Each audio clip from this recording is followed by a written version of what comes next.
Rick and Morty comic issue 45. I was excited to see this story title too. Once again, the comic has to show consequences to the events of the episodic TV show, because here, we see the dimension that the show Rick ruined, as hideous-looking Cronenberg monsters crawl around because humans were all turned into them.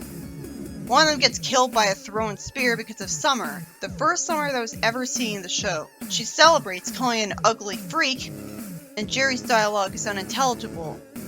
Summer translates what he said into, "Never go in the city after dark," and she says, "I don't know why talking normally had to die with humanity."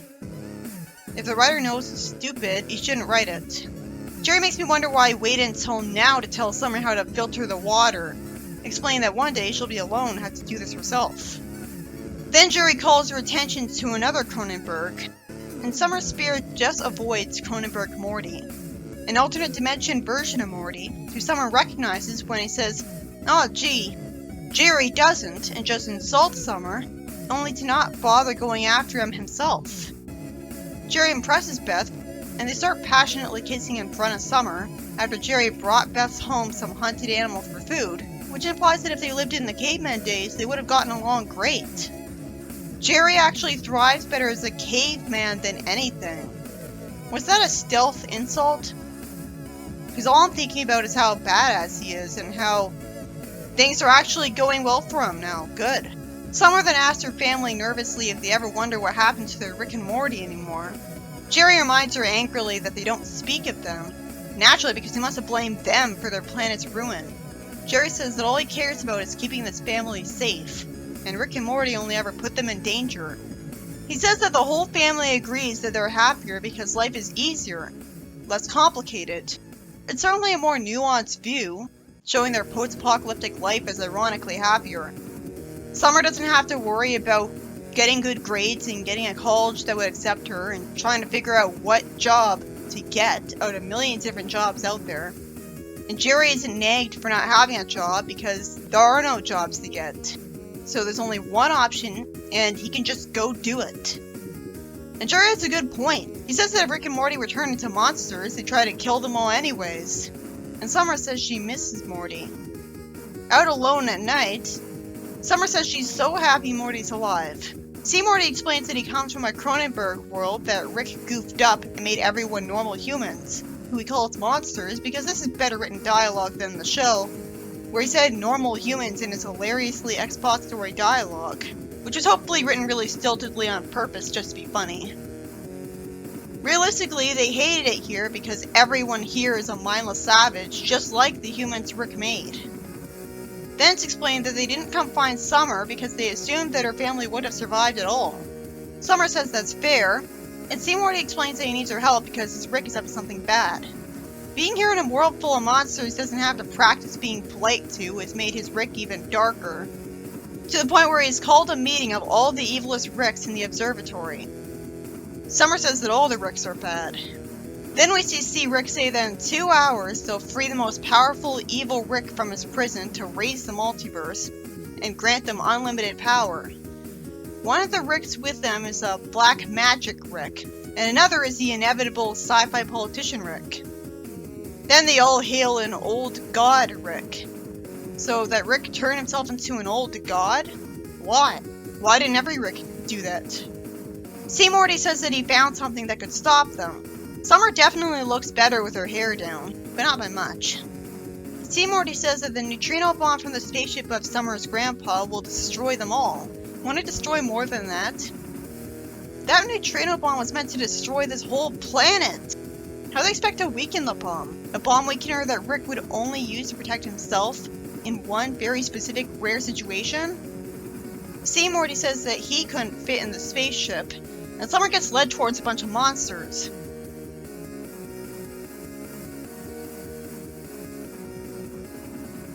Jerry says he told her to never come over here, immediately grabs her hand to save her rather than being too mad at her. And then when he hears Morty, he shows that he still misses Morty, saying, "Morty, my boy? I'm coming, son!" So he was just trying too hard to look badass earlier. He runs around attacking various monsters. I'm really glad their blood is blue instead of red. That's way better. Morty calls him Dad as he's about to mistake him for another monster to kill. He sheds tears at seeing Morty, and I wonder how long it would take, realistically, before Morty would get killed anyways for being mistaken for a monster. I guess it never happened because his adopted family would keep him in the house, out of the fighting. And they can get all the food they want, so it's not like he'd be a drain on their resources. All the monsters they're fighting are gigantic, so they'd have tons of food. Summer tells Jerry why she needs Morty's help. She gets a bomb out of the spaceship for him, and Morty explains that all Ricks get sad, drunk, and become melodramatic about it, resulting in them making a bomb. So he's just used to abusing them as to show Morty. He's probably saying all Ricks as an exaggeration and generalization because he doesn't know about Doofus Rick, who'd never do that. So he assumes all Ricks are evil. He says that they have 4 minutes before the bomb goes off, as he's figured out how to work the bomb perfectly. I always wondered, why was Morty able to figure out how to defuse a bomb on his own? And if he can defuse a bomb on his own, why doesn't he apply that towards trying to engineer anything else? Doesn't this mean he has the same potential? Doesn't this mean he has potential to become an engineer?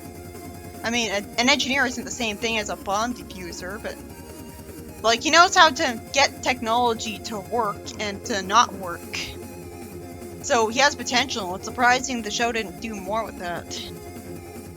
Jerry wants to be shown how to fly the spaceship quick, and he's attacked, and Summer flies it over the ground, explaining sadly, "I've been thinking about it, and like, there's no future for me here. I'm not like you. I don't have mom. I don't have someone to hold me and love me." She says she'll never be a mother or wife, calls Jerry her hero, and says that now it's time to be his hero. So she flies the spaceship towards the wrecks with seconds left to destroy them. You know, Morty said that they'd have 4 minutes before the bomb would go off. Next thing we knew, they had seconds. Maybe if the heroes didn't talk so much and instead flew the spaceship away with the bomb right away, like would be intelligent, Summer would have had the time to fly to the Rick hideout, place the bomb there, and fly away without being blown up in the spaceship, which immediately reminded me of the death of that lady in Sonic X Season 3. I guess she waited till the last minute on purpose to get herself killed. The story ends with Jerry adopting Morty, but we don't get to see him reunite with Beth. Hopefully she'll react to him just like Jerry did instead of killing him instantly.